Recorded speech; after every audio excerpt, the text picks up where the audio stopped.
Good morning student. इससे पहले वाले ऑलरेडी हमने पार्ट 1 में ये चैप्टर का इंट्रोडक्स मतलब ये चैप्टर में क्या है, अकाउंटिंग ट्रांजैक्शंस, अकाउंटिंग इक्वेशंस क्या होता है और बिजनेस ट्रांजैक्शंस क्या होता है, बिजनेस में कौन से अकाउंट्स बनते हैं, जैसे कि ट्रेडिंग अकाउंट था, पीएनएल था और बैलेंस शीट था। उसकी बैलेंस शीट में दो साइड होते हैं। हमने पढ़ा एक हमारा असेट और दूसरा हमारा कैपिटल प्लस लाइबिलिटी। फिर हमने इक्वेशंस देखा था कि कैपिटल और लाइबिलिटी के इक्वेशंस क्या होते हैं, कि asset equal to capital plus liability, ये हमारे इक्वेशंस थे। फिर हमने उसके रिलेटेड हमने एक सम्स किया था जिसमें हमने नंबर 7 तक किया था, जिसमें हमें पहले जर्नल एंट्री पास करनी होती थी। जो भी हमारी जर्नल एंट्री हमने जो चैप्टर नंबर 4 से सीखा था वो जर्नल एंट्री। फिर हम उसके इफेक्ट देखते थे और फिर हम इक्वेशंस में पुटअप्स करते थे वैल्यू। अब हम यहाँ पे कर रहे हैं नंबर्स 8 से, जो हमारा नंबर 8 है। नंबर 8 है कमीशन रिसीव ₹4000। कमीशन रिसीव किया है तो पैसे मिल रहे हैं, तो cash account debited to commission. Commission हमारे लिए क्या है, इनकम है, तो हमने नॉमिनल वाला रूल्स जो फॉलो किया वो हमारा इनकम है, तो क्रेडिट साइड। कैश इफेक्ट क्या हुई, हमारी कैश इंक्रीज हुई, कैपिटल भी इंक्रीज हुआ क्योंकि कमीशन मिल रहा है, तो हमारे लिए प्रॉफिट है, तो हमारा कैपिटल बढ़ रहा है। अब हम इसकी इफेक्ट देखेंगे। ऑलरेडी हमारा कैश कितना था, टोटल 32 जो पहले था, जो ऑलरेडी हमने देखा था चैप्टर नंबर 7 तक 32,000। कमीशन हमको 4,000 मिला तो हमने प्लस किया क्योंकि पैसे आ रहे, तो टोटल 36। स्टॉक पहले से हमारा 13,000 था, वो हमने कैरी फॉरवर्ड किया। फर्नीचर हमारा 10,000, टोटल हमारा 59। कैपिटल हमारा 46,000 जो पहले से था नंबर 7 तक, उसमें कैपिटल में हमारा कमीशन जो हमें 4,000 मिला वो हमने प्लस किया, तो टोटल हमारा हुआ 50,000। एंड लाइबिलिटी जो हमारी ऑलरेडी थी कि भाई 8,000 जो हमने लिया था पहले से परचेज करने के टाइम पे वो लाइबिलिटी, और ये हमारी आउटस्टैंडिंग जो बाकी थी वेजेस वो 1,000, तो टोटल लाइबिलिटी हमारी 9,000। फिर है हमारा नंबर 9, डिविडेंड रिसीवेबल ₹9,000। डिविडेंड जो हमारा शेयर में हम जो इन्वेस्ट करते हैं और जो हमें पैसे मिलते हैं इंटरेस्ट के फॉर्म में, उसको हम बोलते हैं डिविडेंड। जो भी हमने पैसे मार्केट में इन्वेस्टमेंट किया है और हमको साल के आखिरी में जो भी इंटरेस्ट या जो भी हमें प्रॉफिट के फॉर्म में जो हमें पैसे हमारे अकाउंट में क्रेडिट होते हैं वो हमें डिविडेंड होता है, उसको हम डिविडेंड नाम से डिनोट करते हैं। तो डिविडेंड हमने रिसीव किया तो हमें पैसे मिले हैं, तो डिविडेंड अकाउंट हमारा, इसके लिए डिविडेंड अकाउंट को डेबिट किया है टू डिविडेंड 9,000। असेट हमारा इंक्रीज हुआ है क्योंकि हमारे अकाउंट्स में पैसे आए हैं, तो असेट इंक्रीज हुआ है। और कैपिटल भी हमारा इंक्रीज हुआ है क्योंकि हमें डिविडेंड मिला है, एक तरह से रिसीवेबल्स है डिविडेंड वो। इसकी इफेक्ट हम देखें, जो हमारी इफेक्ट है। अब कैश ऑलरेडी हमारा यहाँ पे 36 था, हमने कैरी फॉरवर्ड किया 36,000। फिर स्टॉक जो 13,000 है वो हमने ऑलरेडी 13,000 यहाँ पे किया। फर्नीचर जो 10,000 था वो हमने ऑलरेडी किया। अब डिविडेंड रिसीवेबल वो हमारा एक असेट है क्योंकि हमारे लिए प्रॉफिट है, तो वो हमारा असेट हुआ, तो वो हमारा नया पॉइंट आया 9,000। टोटल हमने किया 36 plus 13,000 plus 10,000 plus 9,000 equal to 68। फिर हम कैपिटल साइड जा रहे हैं। कैपिटल ऑलरेडी 46 था जो ऊपर से हमने कैरी फॉरवर्ड किया। कमीशन था 4,000 जो हमने लिखा, प्लस डिविडेंड, जो डिविडेंड हमारे लिए प्रॉफिट है, हमारे लिए इनकम है, तो कैपिटल में वो प्लस हुआ, तो हमारा 9,000, तो टोटल कैपिटल हुआ 59,000। लाइबिलिटी साइड, कैप हमारी लाइबिलिटी ऑलरेडी 8,000 की थी वो, एंड हमारा जो आउटस्टैंडिंग बाकी था 1,000 का वो, तो टोटल 9,000।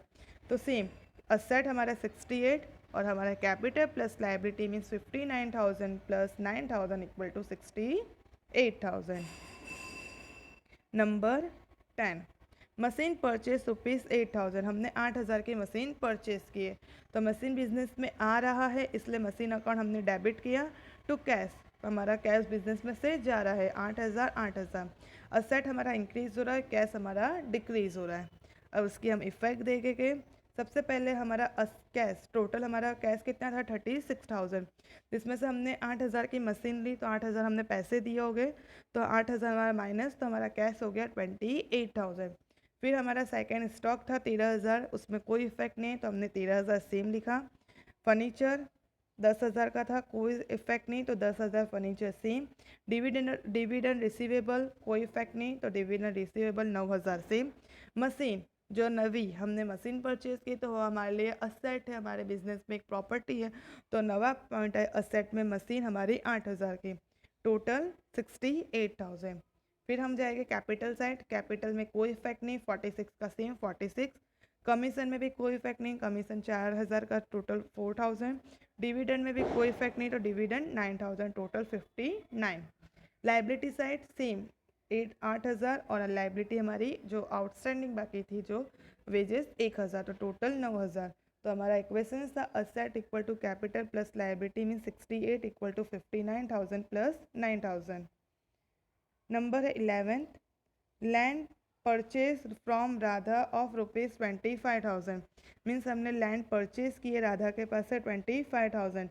लैंड हमारे लिए असेट है और लैंड बिजनेस में आ रहा है तो land account is debited to Radha account. 25,000 asset मेरा इंक्रीज हुआ है तो असेट इंक्रीज, लाइबिलिटी भी हमारी इंक्रीज हुई क्योंकि हमने राधा के पास से परचेज किया है, मतलब हमने उधार में मीन्स क्रेडिट में परचेज किया होगा तो लाइबिलिटी भी हमारी इंक्रीज हो रही है।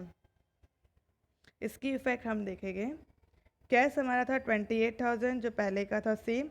स्टॉक कैश में कोई इफेक्ट नहीं है क्योंकि हमने पैसे में नहीं परचेज किया था, इसके लिए हमारा 28 का 28,000। स्टॉक 13,000 जो पहले का था वो सेम हमने 13,000 यहाँ पे कैरी फॉरवर्ड किया। फर्नीचर जो पहले का था हमारा 10,000 उसमें भी कोई इफेक्ट नहीं है तो फर्नीचर सेम का सेम। डिविडेंड रिसीवेबल्स 9,000 पहले था सेम कॉपी किया। मशीन जो पहले थी 8,000 की हमने सेम 8,000 की मशीन क्योंकि कुछ भी इफेक्ट नहीं आया। अब नया पॉइंट है लैंड, जो हमने परचेज किया लैंड हमारे लिए असेट है, इसके लिए लैंड हमारा आया 25,000। इन सबको प्लस किया मीन्स टोटल किया 28,000 plus 13,000 plus 10,000 plus 9,000 plus 8,000 plus 25 तो 193। अब हम सेकेंड इफ देखेंगे इफ हमारा कैपिटल 46 का सेम 46 का हमने कॉपी किया 46। कमीशन सेम 4,000 तो हमारा 4,000। डिविडेंड सेम 9,000 तो डिविडेंड 9,000। टोटल हमारा यहाँ पे 58। लाइबिलिटी साइड हमारा जो लाइबिलिटी था 8,000 का वो 8,000 सेम। फिर लाइबिलिटी जो वेजेस आउटस्टैंडिंग बाकी थी वो बाकी है 1,000 की, प्लस हमने राधा के पास से उधार में लिया है, मीन्स हमने राधा के पास से जो भी लिया है वो हमारा उधार है, कर्जा है। इसके लिए हम लाइबिलिटी साइड में लिखेंगे लाइबिलिटी और ब्रैकेट में हमने लिखा राधा क्योंकि हमको याद रख सके ये लाइबिलिटी कौन सी है, वो हमारा हुआ 25 तो टोटल हुआ 34। फिर हम इक्वेशंस देखेंगे asset equal to capital plus liability. तो असेट 93, कैपिटल हमारा है 59 प्लस लाइबिलिटी करोगे 34 तो 59 प्लस 34 इक्वल टू 93। तो हमारा इक्वेशंस हुआ सेम जो हमारा था कि कैपिटल जितना होगा जितना असेट होगा उतना ही कैपिटल और लाइबिलिटी होगा। अब ये नंबर हमारा 12 last, borrow bank loan of ₹20,000 and cash withdraw. हमने लोन बोरो किया है, बैंक के पास से लोन लिया है, लेकिन हमने लोन में क्या लिया है, पैसे लिया हमने, मतलब कैश को निकाल लिया है, विड्रॉ किया है। तो इसके लिए कैश आ रहा है हमारा यहाँ पे 20,000 और बैंक से हमने लोन लिया है तो हमारा टू बैंक, क्योंकि बैंक हमारा यहाँ पे गिवर है, इसके लिए बैंक लोन हमने किया 20,000। कैश हमारा इंक्रीज़ हो रहा है क्योंकि 20,000 बिजनेस में आ रहे हैं और लाइबिलिटी भी इंक्रीज़ हो रही है क्योंकि हम लोन ले रहे हैं तो हम एक तरह से कर्जा ले रहे हैं। अब हम इसकी इफ़ेक्ट देखेंगे। जो हमारी इफ़ेक्ट है कि कैश हमारा यहाँ पे जो कैश था 28 तो 28,000 हमने 28 लिया। हमने लोन लिया था 20,000 मतलब हमने पैसे लिए थे 20,000 तो हमारा कैश और इंक्रीज़ हुआ 20,000 से तो टोटल हमारा हो गया 48। स्टॉक था हमारा 13,000 कोई इफेक्ट नहीं है तो हमने सेम कॉपी किया 13,000। फर्नीचर था 10,000 हमने सेम लिखा 10,000। डिविडेंड था हमारा 9,000 हमने 9,000 डिविडेंड रिसीवेबल लिया। मशीन 8,000 हमने 8,000 मशीन लिखा। लैंड हमारा 25 हमने 25 लैंड लिखा। इन सब का हमने टोटल किया तो हमारा आया 1,13,000। फिर हम सेकेंड साइड जा रहे हैं। कैपिटल 46 था 46। कमीशन 4,000 तो सेम कमीशन 4,000 ही है। डिविडेंड में कोई इफेक्ट नहीं 9,000 तो हमारा डिविडेंड 9,000 तो टोटल 59। अब हम लाइबिलिटी साइड जा रहे हैं। पहले की 8,000 थी हमारा जो हमने बी के पास से लिया था वो सेम 8,000 हमने रिपीट किया। आउटस्टैंडिंग वेजेस था जो हमारा 1,000 राधा के पास से हमने लिया था, लैंड परचेस किया था तो वो हमारा 25 का सेम 25। अब हमने लोन लिया है मीन्स हमने 20,000 का कर्जा लिया है तो हमारा नया पॉइंट आया जो हमारी लाइबिलिटी इंक्रीज हुई बैंक लोन 25। फिर हम हमारा इक्वेशंस पुटअप करेंगे, asset equal to C plus L. तो असेट हमारा टोटल है 1,13,000, कैपिटल है हमारा 59, लाइबिलिटी हमारा 54। तो 59,000 प्लस 54,000 इक्वल टू 1,13,000 जो हमारा था कि asset equal to capital plus liability. तो हमारा यहाँ पे नोट है कि हमने सारे अबाउट ट्रीटमेंट ट्रांजेक्शन्स करने के बाद टोटल असेट जितना है, मतलब टोटल ए साइड है, उतना ही टोटल हमारा होगा कैपिटल प्लस लाइबिलिटी, मतलब सी प्लस एल। ये ऑलवेज इक्वल, हमारा असेट और कैपिटल प्लस लाइबिलिटी का साइड हमेशा इक्वल होगा। इफ़ इक्वल नहीं है, कुछ भी हमारा जैसे कि यहाँ पे 1,13,000 और यहाँ पे 1,12,000 आ रहा है, तो इस मीन्स वहाँ पे कुछ ना कुछ हमने मिस्टेक की है। कभी भी हमारा बैलेंस शीट में जितना हमारा असेट होगा उतना ही हमारा कैपिटल प्लस लाइबिलिटी होगा, हमेशा इक्वल ही होगा। फिर इसकी ये हमारी जो भी हमने इक्वेशंस दी है उसके ट्रांजेक्शन में भी वो इफ़ेक्ट डाला है कि भाई कि कैपिटल इंटरेस्ट दिया है, असेट, ये सारा है। हमारा मेन ये था कि हमें क्या करना था, पहले जनरल एंट्री, फिर उसकी जो भी इफ़ेक्ट है वो करो। जो भी इफेक्ट है, मतलब कैपिटल इंक्रीज हो रहा है, डिक्रीज हो रहा है, कैश इंक्रीज हो रहा है, डिक्रीज हो रहा है, असेट एक्सेट्रा, जो भी हम इफेक्ट देख रहे थे, जो हमने यहाँ पे इफेक्ट्स देखी थी, ये रहा हमारा इफेक्ट वाली लाइन, वो हमने की। पहले हमने जनरल एंट्री पास की, मीन्स हमने क्वेश्चन रीड किया, जनरल एंट्री पास की, डेबिट क्रेडिट जो भी, फिर उसकी इफेक्ट दी, और फिर उसको इक्वेशंस में हमने पुटअप किया। जो हमारा इक्वेशन था, asset equal to capital plus liability. Example number 2 भी सेम है, जैसे कि write the journal entry of the following transaction and explain the accounting treatment. तो जैसे कि जनरल एंट्री तुम्हें करनी है और फिर उसका अकाउंटिंग इक्वेशंस करना है। जैसे कि एग्जाम्पल नंबर 1 है, Ramesh has brought cash ₹20,000 and furniture ₹10,000। Ramesh ने कैश लाया 10,000 20,000 का और फर्नीचर लाया है 10,000 का। तो इसकी हम जनरल एंट्री पहले डालेंगे कि कैश आया है तो कैश डेबिटेड, फर्नीचर आया तो वो डेबिटेड टू कैपिटल 20, 10, टोटल 30। और फिर इसकी हमने इफेक्ट डाली कि भाई असेट में हमारा गया कैश, फिर फर्नीचर टोटल 30, कैपिटल 30,000। वैसे ही फिर सेकेंड एंट्री दिया, जैसे कि यहाँ पे दिया है ₹5,000 deposit in the bank and open an account. मतलब हमने बैंक में डिपॉजिट डाला तो बैंक इज़ द रिसीवर, तो बैंक को डेबिट किया, और कैश हमारा गया तो कैश इसके लिए हमारा क्रेडिट साइड। फिर हमने इसकी इफेक्ट डाली यहाँ पे कि भाई कैश 20,000 था, जिसमें से 5,000 ने डिपॉजिट कर दिया, तो हमारा कैश हो गया 15,000। बैंक बैलेंस हमारा सेट है 5,000 का और फर्नीचर हमारा 10, तो टोटल 30,000। यहाँ पे कैपिटल भी 30,000।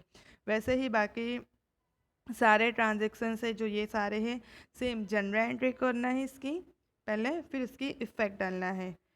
एक्सरसाइज में जो हमारा है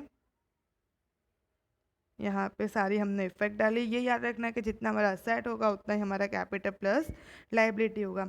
एक्सरसाइज में भी सीन्स हमारा है number 2, right the journal entry for the following transaction and explain the accounting treatment.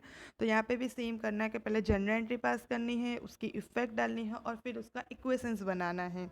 जैसे कि एग्जाम्पल 1 है, कॉमर्स बिजनेस विद कैपिटल लेके 80,000 का कैपिटल लाके हमने बिजनेस चालू किया। तो इसकी जनरल एंट्री क्या होगी कि cash account debited to capital 80,000 और हमारी इफेक्ट क्या होगी, असेट साइड में हम लिखेंगे कैश 80,000 और हम कैपिटल प्लस लाइबिलिटी में हम कैपिटल साइड में जाएंगे कि कैपिटल 80,000, तो हमारा असेट 80,000 और लाइबिलिटी साइड में हमारा 0, क्योंकि लाइबिलिटी यहाँ पे कुछ नहीं है।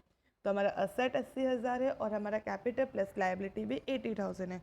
सेम सम से डू योर सेल्फ, ईजी है। पहले जनरल एंट्री पास करो और जनरल एंट्री के लिए सेम जो चैप्टर नंबर 4 में हमने जो गोल्डन रूल सीखा है कि debit is the receivers and credit is the giver, debit comes in, credit goes out, debit is expense and credit is income, वही जनरल रूल्स फॉलो करना है, वही मेथड है जनरल एंट्री करना। और फिर उसके बाद इफेक्ट डालने के क्या इंक्रीज़ हुआ क्या डिक्रीज़ हुआ। और ये याद रखना है कि जितना असेट होगा उतना ही कैपिटल प्लस लाइबिलिटी होगा। तो thank you, chapter number 4 complete, do your self.